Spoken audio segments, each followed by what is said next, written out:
morning, PotCoins. Today is Sunday, 6 July, 2014. We are currently on block 335588 of the Pot chain. This past Friday, Americans observed Dependence Day, where we celebrated our socialist oppressors and our dependence on them. Many are still incorrectly referring to the holiday as Independence Day in an attempt to celebrate something that Americans are strongly against.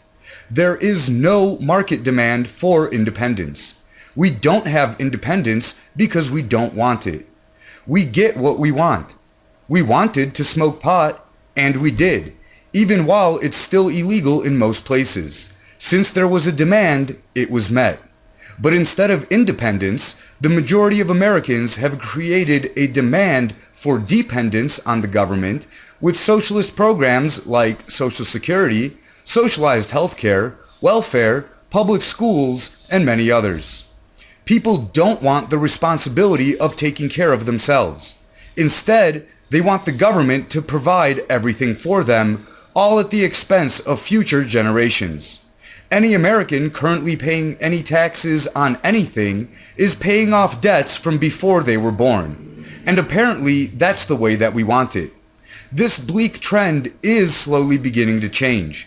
There is a growing demand for money not regulated by the government, a currency that is not guaranteed to lose value over time. So we are starting to gain a demand for financial freedom. And if we want it, we'll get it, legal or not. There's also an increasing resentment towards people getting unearned and undeserved income at the expense of others, whether it be welfare recipients, bankers, or politicians. Maybe someday there will be a demand for freedom and self-sufficiency like there was back in 1776. While I don't support dependence on the government, I still took the holiday as an opportunity to shoot fireworks out of my grenade launcher. Here's a clip. Hey, NSA, are you watching this? Of course you are.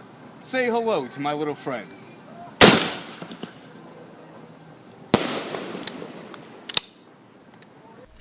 Winston Churchill said, "Democracy is the worst form of government, except for all the others." I have to agree. While I am not free, at least I have a grenade launcher.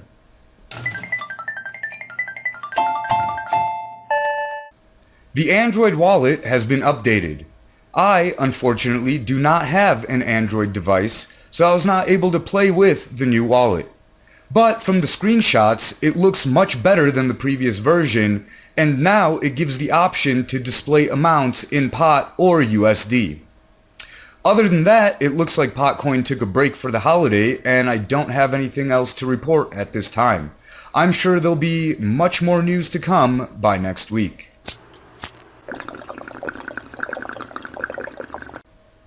The DEA grows more pot. Recently, the DEA has upped its limit for growing pot from 21 kilos annually to 650 kilos, or about 1,433 pounds. The pot is being grown for research purposes in an attempt to find negative effects. Cultivation is still illegal under federal law, so the DEA is violating federal law. If it's illegal for an individual to grow, then it should be illegal for the DEA to grow. And they should be punished accordingly. While I believe that growing is not a crime, the government believes that it is. And they also believe that they are above the law. They have the power to do anything and everything that you as an individual cannot, such as grow pot, steal from you, violently assault you, put you in a cage, spy on you, and even murder you if they feel like it, all without consequence. If laws don't apply to government, we can never have any type of justice. We should all realize that if it's illegal for an individual, it should be illegal for the government.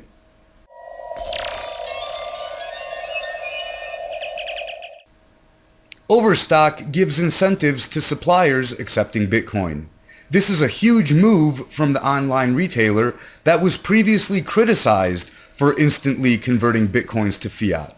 Now they are holding and using Bitcoins. With less need to operate in fiat, the crypto economy can grow much faster. And the sooner everyone can get away from failing currencies like the US dollar, the better off everyone will be. NewEgg finally accepts Bitcoin. BitPay and NewEgg have partnered together to let customers pay with Bitcoin. NewEgg has said it will be converting its Bitcoins to fiat instantly, which may be a turnoff to some hardcore Bitcoiners.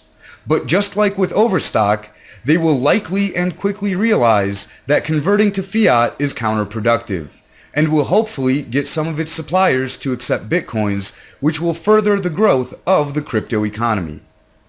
Europe says wait. The European Banking Authority has said that banks should not hold, buy, or sell any cryptocurrency until told when, where, how, and with who by the EBA. While this guidance may slow the growth and adoption of cryptocurrencies in Europe, it really only affects banks. And the beauty of cryptocurrencies is that they are not dependent on banks. Overall, this is a good thing. Banks will just be left behind when they can't adapt. The attempt to slow cryptos is only going to push banks out of an emerging market.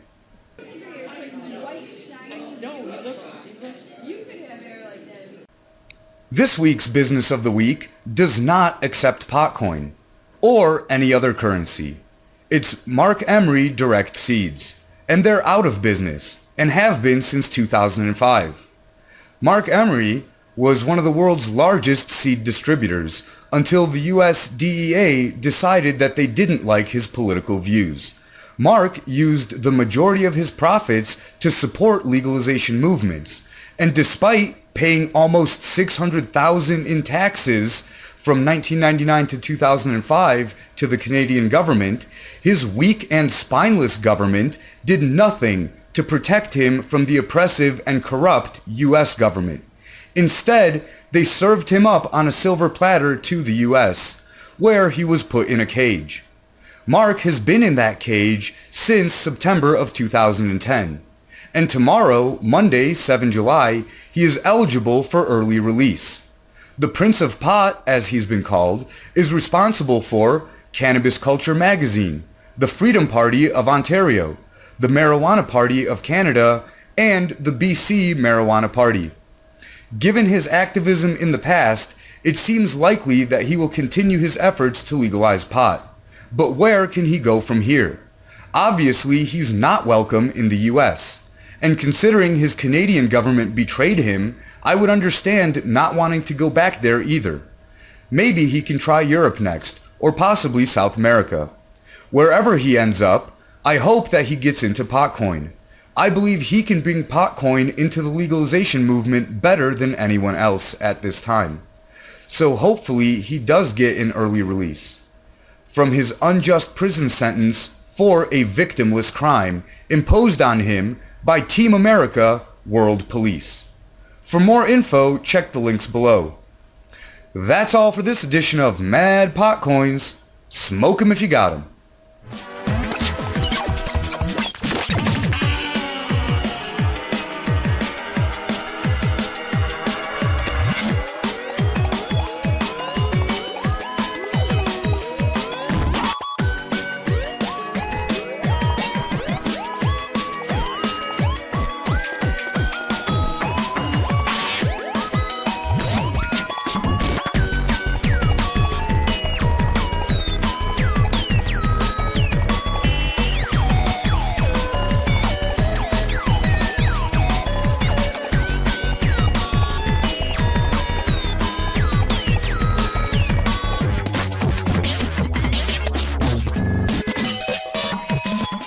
Say hello to my little friend.